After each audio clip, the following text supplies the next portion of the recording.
our industry does, needs, and what he could do with that. And it was a really good conversation. It was actually, it was a great breakthrough, and we made friends afterwards, and I don't think I got a selfie or hugged him, but I would have liked to.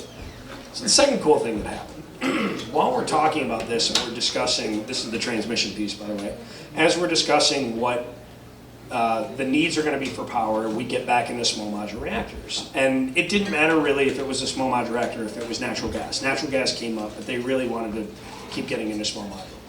It was like, where are we going to build? Let's pull up a map. So we pull up a map of the United States for the populated areas, the power transmission lines, places that there are existing nuclear facilities, and the fiber. And none of it lines up. None of it. Where you have people, you don't have nuclear reactors. And where you have nuclear reactors, you don't have power transmission the way that we would need to fund and fuel the fiber. So there's all this weird disconnect, and they don't understand and they don't care. So I said, what are you going to do to line everything up on this map? And then here comes the Army guy, right? Because the Navy guy's done with me. He doesn't want to talk to me anymore. So the Army guy says, this is what we're going to do. And this is how the data center industry works. Here comes genius at play from the Army guy. He says, we're going to build nuclear reactors inside of a military base. And we're going to put a fence around it. And then every time someone wants to build a data center, they put the data center inside the fence. Problem solved. We're done. And I started laughing. And then I started getting really obnoxious and I was hitting the table.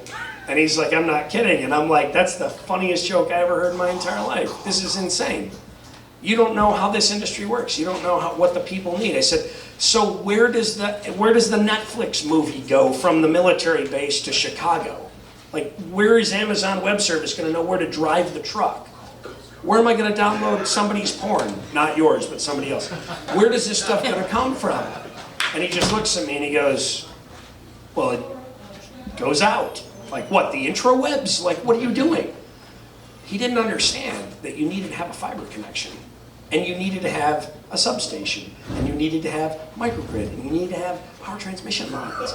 He didn't understand any of this. Now, here's the cool thing about this though. Rightfully so. He's in his own bubble. But the cool thing about it is a military base is kind of like a little city. So I had to convince him that if he's thinking about this in terms of a military base, think about the military base like the military base is Chicago.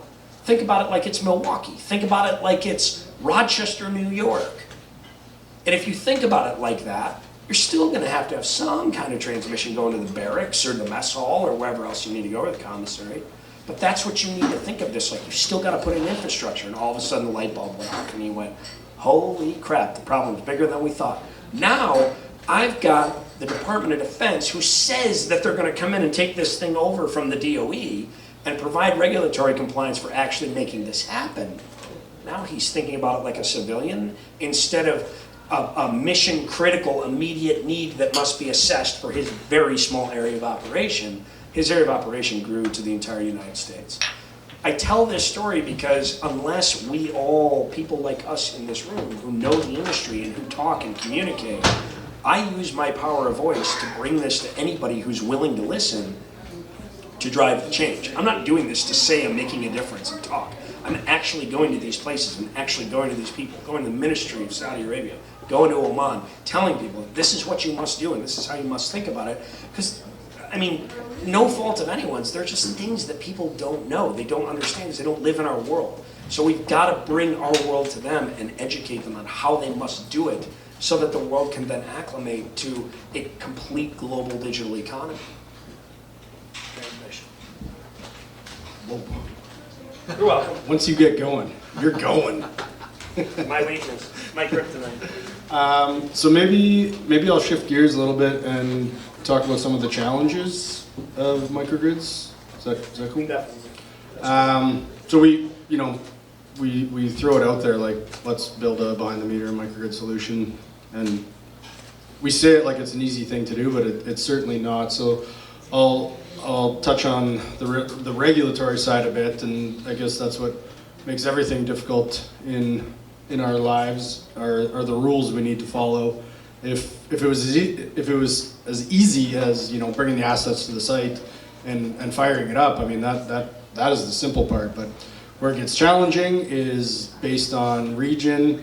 You're going to have EPA regulations to follow, and you're going to have local regulations to follow. So the biggest one for on-site generation under the EPA's umbrella is your Title V permitting. So you're going to need air permits based on the emissions that whatever asset is on site is polluting. In a typical area, that's going to be 100 tons per year of your standard, NOx, CO pollutants among the other ones. But those are the main two. 100 tons a year, which would probably get you around 50 megawatts of power, depending on the technology, depending on what aftermarket treatments are on. But if we're looking at a standard gas turbine, 9 ppm units, we're looking at around 50 megs or so. Now, what makes it even more challenging is that's in a standard area. If we're looking at a non-attainment zone, which means that the air quality in that area is not up to standard, now that 100 tons could drop to 50, could drop to 25. If you're in California, it could drop to 10, which makes things very difficult, and that's where you need to bring into play certain things like SCRs, your selective catalytic reduction, which can reduce up to emissions by 90% or 94%, depending on which engineer you're talking to, but that's costly, very costly. So that's going to, obviously add to your cost per kW at the end of the day. Now, if you're in certain regions as well, for instance, we're looking at a data center in New Jersey, and New Jersey says that anything over 5 tons per year needs to have the best available technology to reduce your emissions.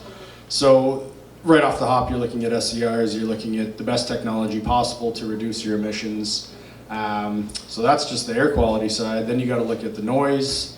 Gas turbines, everyone's been on an airplane, that's basically what it sounds like. It's that low hum, constant sound, anywhere from 90 to 70 dBA.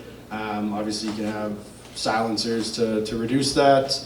Natural gas recips are going to be around the same noise. That's where fuel cells have a huge benefit, because they're much more quiet. Pretty much you can't even hear them. Yes. Jeff, Is that Paul guy again? everybody can ask questions. It just has to be me. Somebody has to be in. So, as far as regulation goes, I'm just curious because I have no idea. I know that you have to have certain standards with generators, you're restricted on air quality and when you can run and certain things like that. With on-site generation, do they categorize it in different levels based on the criticality of the site? Like, is there based on tier level? There's major and minor thresholds. So anything over a major, you're going to require a bigger permit for. So basically that's going to go to a hearing board, and they're going to look at that. How does that, without getting too nitty gritty, how do they classify that as what the critical nature of the site, if it's required, if it's considered can't go down from a government standpoint? How do they tier it? Is there a tier level? What do you mean they can't go down from a government standpoint? So from a regulatory standpoint, right, if they're putting restrictions on your load or whatever, does the critical nature of the site change that? If the site is considered, if it's a government facility, okay, let's say it's whatever, Langley, all right, and they've got on-site generation, I'm just hypothetical, right? That would be considered like top of the top, right?